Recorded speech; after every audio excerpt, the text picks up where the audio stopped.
En el partit d'aquest diumenge encara no van poder debutar ni Moncasi ni Barceló, els dos reforços del mercat d'hivern del Sant Josep. Fontejau no els pot donar d'alta perquè encara deu 20.000 euros a la federació i fins que no els pagui no els podrà fer saltar el parquet.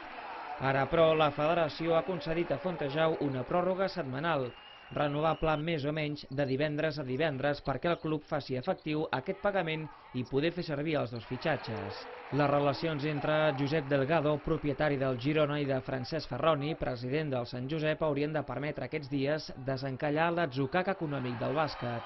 I qui sap si en aquesta parcel·la hi poden entrar dos noms que fa temps que han demostrat competir a un altre nivell, Freimanis i el cobejadíssim Nacho Ordín.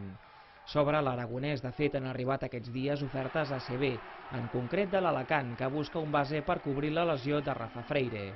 Tenint en compte que Ordín fa 4 mesos que Girona no cobra, millor que la quadratura del cercle la completin vostès mateixos.